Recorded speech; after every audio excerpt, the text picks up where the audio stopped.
Hello and welcome to Payoff Pitch, Action Network's Major League Baseball betting podcast. I'm Sean Zerillo, joined today by Tanner McGrath to break down our two-game slate for Thursday, October 17th. We've got ALDS Game 3 in Cleveland and ALCS Game 3 in Cleveland and NLCS Game 4 in New York between the Mets and the Dodgers. My updated projections for both of these series, I have the Yankees at about 84.2%, so minus 530 implied, headed in to Cleveland with the 2-0 lead. I make the Dodgers about minus 310, 75.6% implied with a 2-1 lead against the Mets. No value on either of those series lines for me right now. I did think, though, I saw maybe a plus 600 on Cleveland. That would be in range for me. If you haven't bet the Guardians yet, if you don't have a World Series future right now, in terms of projecting things out, books are leaving you some value on the Guardians. I make their World Series lines plus 1,300. As I said, I make their pennant line about plus 530. So plus 600, plus 1,500 respectively. Pennant, World Series, I think are stabs worth considering. Again, these are very difficult matchups against the Yankees and then potentially or likely the Dodgers at this point. So Guardians have a big hill to climb up and a big power discrepancy to overcome. But in terms of the math, they are right in the mix. They have a great bullpen. Maybe they can just prevent their way to a title. In terms of Yankees and Guardians Game 3, going down today at 5:08 p.m. Eastern. It is the early game on today's slate. I want to talk about Progressive Field off the top. If you are not paying attention to baseball this year, if you're just tuning in to the playoffs, Progressive Field is played like a different park in 2024. Over the past 3 years, or from 2021 to 2023, Progressive Field, 94 run factor, so minus 6% versus the major league average, 96, so minus 4% for left-handed hitters, 93, minus 7% for left-handed home runs. This year, played at 104, 106, and 117. So plus 4% for runs, a 10% swing, plus 6% for left-handed runs, a plus 10% swing. That I think it's interesting that the run factor and their plus 2% for left-handed runs stayed identical this year, right? But then also 117 for left-handed home runs this year, plus 24% compared to prior years. The Guardians changed some aesthetics of their upper deck. They removed some shipping containers. They made some other changes in terms of their offseason renovation. But what it seems to have done is created a wind tunnel out to right field. And that has dramatically increased their power numbers this year. In particular, for Game 3, Matthew Boyd is a lefty. The Yankees are going to be pulling balls out to right field. Clark Schmidt is a righty. The Guardians can pull balls out to right field. I think they said the Yankees pulling balls out to right field. The Yankees will be pulling balls out to left field. Why does that matter? Progressive Field over the past 3 years, the second lowest home run factor for right-handed home runs. 77 run factor, so minus 23% versus the major league average. So I think with the Guardians having a lefty on the mound, with the Yankees having a righty on the mound, this is the one matchup where it might matter for the Guardians being at home at Progressive Field and being able to pull balls into that right-handed corner. It is chilly today, 50 degrees at first pitch. We are going to get light wind blowing in from left field, so it shouldn't really affect the stream going out to right field if the Guardians are able to get balls up into that jet stream. But Tanner, this is an angle we've been looking at all year. Had to increase the Guardians' power numbers, but also like their run expectancy at home over the summer. But with the weather today, with the wind, with both starting pitchers who I like, who force their opponent into their lesser split, you can get into the splits, or I will after the fact. I like the under in this match. I made this total 6.27. I think you agree with me on the under. I like the under down to 6.5 at even money. I may end up adding more. I think it's moved to 7.5 at minus 120. I like some of the key number at 7.5. So I'm going to wait to see if that dejuices at 7.5 at some point. But I do have 7 at even money, and I'll probably consider adding more. Tanner, I know you're with me on the under, but why do you like this game? And how do you evaluate it? Yeah, that wind tunnel heading out to right field really helped Jose Ramirez hit a bunch more home runs than he should have, because I saw so many balls that should have held up and would have held up in years past that just went over the fence. And I think he was the only guy in the top 10 for home runs who had a barrel rate under 10% or something. So that wind tunnel really helped the Guardians this year in their, soft contact-based lineup. But for this game, the wind tunnel does scare me. But do you remember, Zerillo, a few weeks ago when we talked about Ballpark Pal's model and how it always over projects runs and it always says you should bet the over? Their model is only projecting 6.9 runs for this game. Behind it is minus 17% run factor based on, as you mentioned, cool temps, high air pressure, and I think some wind blowing in. You're projecting 6.3, and games with umpire, I can never say this name. I believe it's Dan Iasinoga. Sonia, Iasonia, thank an you. Italian boy. Yeah. So when he's behind the plate, unders are 219 and 189 since 2010, about a 4% ROI plus 17 units. His strikeout boost mark is 1.07. So he calls around 7% more strikeouts than your average umpire. So yeah, I like the under a lot. I found a 7.5 minus 120 at Bet365, and that is my best bet for this game. You mentioned Guardian starter Matt Boyd. Yes, he does put the Yankees in their lesser split. They are animals against right-handed pitching, but they were mere mortal against lefties. They kind of improved as the year went on, but I would still downgrade them 10%, maybe a little bit less against a left-handed starter. And I really like Matt Boyd. I talked about this toward the end of the year. He pitched awesome in 8 regular season starts. He showed excellent command and control, especially when pitching to contact. And I thought that was so key for the Guardians down the stretch because their rotation is plagued with pitchers with home run problems. And now in the new hitter-friendly progressive field, they were just getting unloaded upon. And Boyd's ability to kind of force more weak contact, I thought was a really good add to that rotation, especially for the Guardians, especially in this ballpark. But his strikeout rate was still pretty high, 28% or so. And his stuff numbers are low. The Stuff Plus model doesn't grade him highly, but he's a changeup heavy southpaw, and that model doesn't really know how to quantify lefty southpaws. So in the end, you got to look at results, and he's been effective. And a good part about this matchup too is Yankees in their lesser split, they also don't hit changeups well. Posted a 560 team OPS against left-handed changeups this year. That was the 6th worst mark in baseball. The Yankees did face Boyd back in late August, managed, I believe, 3 runs across 5 1/3. But Judge and Soto took him back-to-back in the first inning, but then after that, he kind of settled in. Yeah, exactly. He settled in. He walked a few too many guys, but he was on the whole effective outside of those 2 long balls. Also, the Guardians are going to be wicked aggressive with their bullpen the rest of the way, down 2-0. Their biggest leverage, their biggest advantage in the series is their bullpen. I think Stephen Vogt is just going to empty the tank the rest of the way. I think that starts tonight because they're reasonably well rested, I would say. And so I expect a lot of matchup-based game planning from Vogt, who I think has been pretty good overall, in my opinion. Also, Guardians are a great defensive team, so that helps. I think that today, I don't think the Yankees are going to score too much today, personally.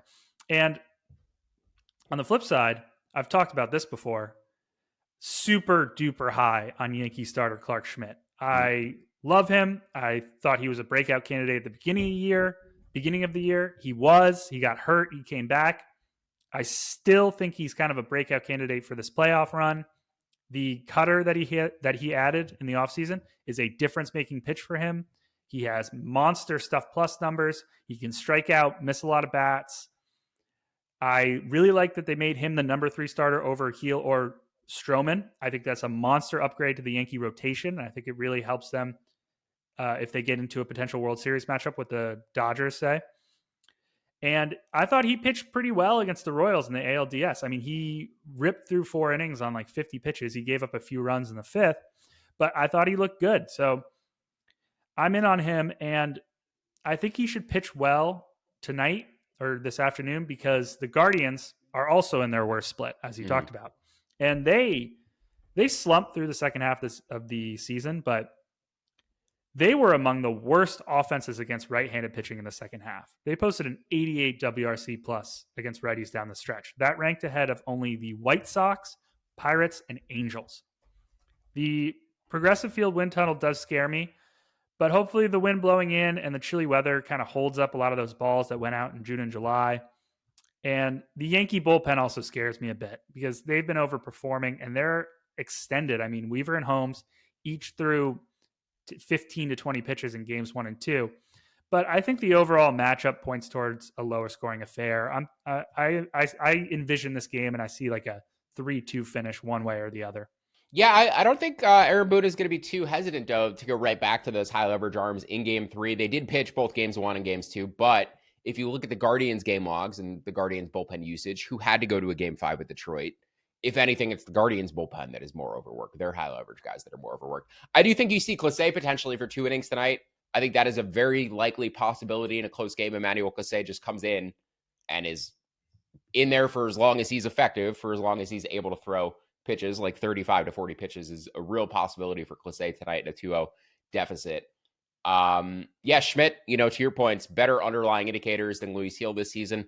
I think he has a higher floor, lower ceiling. I think Heel has the better stuff, like his stuff pops a little bit more, but Schmidt is going to walk fewer guys, and you don't want to throw a guy out there who's going to start walking the ballpark in October, especially against the Guardians team that is patient, does not strike out, and you don't want to give them free base runners. You want to make them actually get base hits to beat you. So yeah, you don't necessarily want Keel to start walking the ballpark. We'll see how he does in game 4. We will see him either way in this series, and he'll get not only his first taste of playoff action, but also his first start in 2-3 weeks. Could be a little rusty coming off the bench as well. I bet Schmidt under 4.5 strikeouts here. Now, I don't like the strikeout boost that you mentioned with Iasonia. I do like the Guardians' ability to avoid strikeouts. I've just kind of been betting Schmidt under 4.5 strikeouts, Cole under 4.5 strikeouts against the Guardians, against the Royals, who are very similar offenses in terms of archetype of avoiding the strikeout, putting the ball in play. So Schmidt under 4.5. I do think there's pass there, not only in terms of the Guardians not striking out, but also usage, because the Yankees do have middle relievers, and they do have the ability after an off day to use their bullpen relatively aggressively if they want. They don't have to go to their high leverage guys. They can go to Stroman if they're down. They can go to Stroman if they're up big. So much options for the Yankees tonight. I'd prefer the under 4.5 strikeouts to the under 14.5 outs for Schmidt, though. Tanner, I don't know if you have any thoughts on the pitching props. Boyd does not have an outs prop up, but he has an over 3.5 strikeouts juiced up. I think that's a pass for me. But I like the Schmidt unders 14.5 and 4.5 strikeouts. Again, that umpire strikeout boost you mentioned gives me a little bit of pause. But I prefer that still to the under 14.5 outs. So what do you think about those two props? In the playoffs, I'm always going to lean towards unders for starting pitchers, just especially after an off day, right? Yeah, absolutely. Yeah, because managers are just going to be less aggressive with how long of a leash they give their starting pitchers. Schmidt, I would lean under there. But like you said, the strikeout boost is holding me off, and also, I know you say that Heel has the higher ceiling. You think he has the better stuff. I would agree. He probably has the better stuff, but Schmidt that cutter has like a 35% whiff rate when it's really working. And I watched him the last time out, and I feel like he's on the precipice of like really locking back into where he was in the beginning of the year. And that's just going to scare me off Schmidt unders and another thing is that that's the reason why part of the reason why I'm betting the under here is that I think that Schmidt could have a really good outing in a good matchup. So I will always lean under. I think your reads are good. I'm probably just going to stay away on all of those. Fair enough. Let's move on to Dodgers and Mets, game 4, 8:08 p.m. Eastern time tonight. Jose Quintana against Yoshinobu Yamamoto. The Mets are about plus 120 underdogs. The total sitting at 7. That is roughly where I projected this game. I made the Mets plus 123. I made the total 6.99. So no value for me on the side or the total as of now. If the under 7.5 went to minus 115, I would bet it. I think I saw juiced up 7.5, under 7 at plus money. There's a chance it gets there before game time with Quintana on the mound. I don't think it does. Ultimately, the temperature, the weather there is going to be very similar to the weather at Citi Field last night. 50 degrees at first pitch. Wind slightly blowing in. A lot of the runs last night, a lot of the base runners last night came from defensive misplays and walks. Lots of walks, but lots of defensive misplays as well. Tyrone Taylor made a great catch in center field to disrupt the Dodgers rally. I think ultimately maybe the over was the right side with how many base runners got on base, but getting a half run of CLV on the total and pushing. Another amount of frustration in these playoffs. But Yamamoto was brilliant in game 5 against the Padres. The called strike plus whiff rate wasn't particularly high, but he didn't give up anything hard. It was all weak contact. He was in full control of that game. Only like 2 hits, right? Yeah, 2 hits. I think 1 walk, but only 2 strikeouts. He was almost intentionally pitching to contact, and the Padres just don't strike out at all. I do think as a result, the fact that he only got, I think, 3 strikeouts and 2 starts against the Padres, 3 strikeouts in 8 innings maybe, I think his strikeout prop is a little low for tonight. And I think his outs prop is also a touch low at 13.5. I don't really see a reason why, if Yamamoto's effective, why he doesn't stay in for 5 innings here. And that strikeout prop, the Mets are like bottom 8%, bottom 10%, or I should say in the bottom 10 teams and the bottom 8 teams for strikeout rate this season. They strike out a ton. Were not disciplined against Walker Buehler yesterday. So I think Yamamoto's over 3.5 strikeouts at minus 160. It's very juiced up, but I think it's interesting. I prefer the over 13.5 outs at plus He'll also money. be pitching in a pitcher's park with ugly weather. Like it seems like a low run scoring environment. He could have a good day for sure. Absolutely. Yeah. And if he's not, so Yamamoto is a guy too who throughout the year has bad first innings and then settles in. If he gets through that first inning unscathed, he's usually pretty good. And even if he doesn't, even if he gives up runs in the first inning, he usually finds a way to grind his way to the 5th inning and stop giving up runs. So yeah, I like his ability to settle into starts. I think he gets through 15 outs here. I expected 14.5 at plus money, not 13.5 at plus money. I think we're getting a free out there. Not that it's ultimately going to matter, probably. I think he either, gets to a 5th inning or probably finishes at 4. The Dodgers did bring in Kopech, I believe, in the 5th inning last night. They were pretty aggressive with their bullpen usage. Maybe they are aggressive again today, but they definitely trust Yamamoto much more than they trust Walker Buehler at this stage. I want to make some points on Quintana that I'm going to throw it to you, Tanner. So Quintana has the highest or the lowest zone rate amongst all starting pitchers this year. Actually, the only guy who was below him was Jose Butto, and I don't really count Jose Butto as a starting pitcher because now he's in the Mets bullpen. So amongst all guys who physically started a game this year, Quintana was second in zone rate. He's really first, though. Or in terms of lowest zone rate, the Dodgers do not chase. They're third in chase rate, third lowest chase rate in baseball. The Yankees are first. I think the Brewers were second. Quintana did face the Brewers and pitched pretty well against them. He faced the Dodgers this year, 3 strikeouts, no walks. But over his career, he's faced the Dodgers more than 170 plate appearances. He has a 7.2% walk rate for his career. It's 10% against these Dodgers hitters. They're clearly more patient against him. They clearly know to wait him out. I think Quintana over 2.5 walks at plus money is interesting. Again, with usage, the Mets down to the series. David Peterson likely available. I don't know if he gets the 15 outs in this contest. I don't know how deep he goes into this contest, but if he's struggling, I would imagine it's because he's walking guys and not the Dodgers are chasing. So Quintana over 2.5 walks, big juicy plus 130. And then the Yamamoto over on outs. Those are my 2 bets for this game. No bet on the side or total. Tanner, I think you do not have a bet on the side or total either, but any prop looks you like for this game? I don't think I'll have anything on this game. I am still licking our wounds from that brutal Mets loss yesterday. Buehler, he stranded 5 base runners through 3 or 4 innings, but I thought he looked good on the whole. The Dodgers bullpen, it just continues to dominate. I mean, Kopech, Brazier, Trinan, and Kasperius combined for 5 innings of relief last night. 1 hit, 7 strikeouts. I mean, it's insane. So if I was looking at anything on this game, maybe an under. I like both bullpens. The units are, I know that the Dodgers were fairly aggressive yesterday, but Kopech and Trinan, they didn't throw a lot of pitches. Both units are pretty much almost fully rested because and they have Flaherty tomorrow, so they can. And all the games have been blowouts, so they haven't really had. There's been no high leverage opportunities in this series so far. Yamamoto looks awesome again. Didn't strike out that many guys, and his CSW rate wasn't high.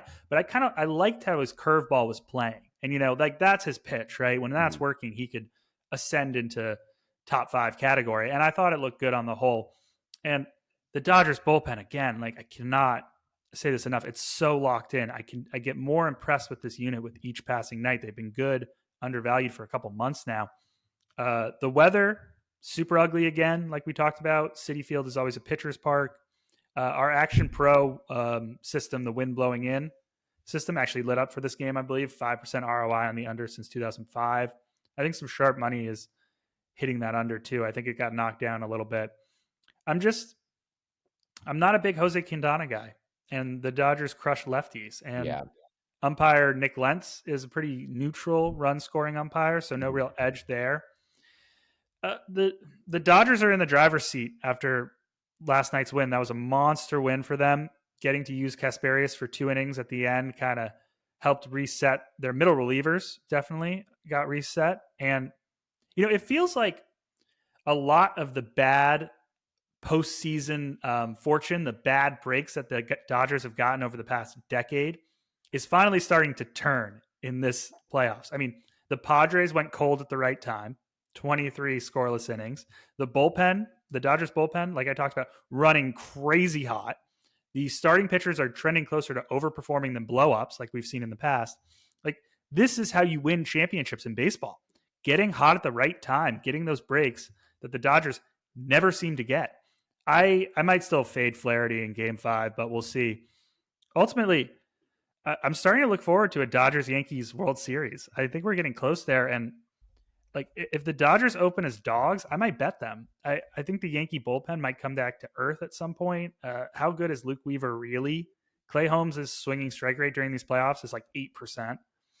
And how do we power rate? Like I can't really accurately power rate the Yankee starting staff. I like Schmidt. How good is Garrett Cole? He had kind of maybe the worst year of his career from an underlying statistical standpoint. How good is Carlos Rodon? How much of Luis Gil or Marcus Stroman do we see? The Yankees have a starting pitching advantage if they were to play the Dodgers. I just don't know if it's that much. And the Dodgers, better in the bullpen. They're better defensively. They're more dynamic on the base paths. So yeah, I'm starting to buy in on these Dodgers. I'm getting close. Yeah, I don't know if they will be plus money considering that of home field advantage, but I do make the series basically a coin flip. I make the Dodgers 50.5%. So I'd be happy getting either team at plus 110, to be honest with you. It's literally, I make it a coin flip. If you give me plus 110 on either side, great. Sign me up. Doesn't matter who.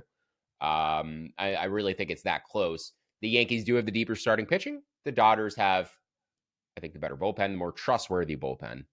And I'd put the two lineups about the same. The Dodgers do have the better stat. Like once Muncy came back over the final 6 weeks, the Dodgers have the best offense in baseball. So I think the Dodgers maybe, slight offensive edge. Defensively, probably about the same. Yankees are slower. Dodgers better on the base pass.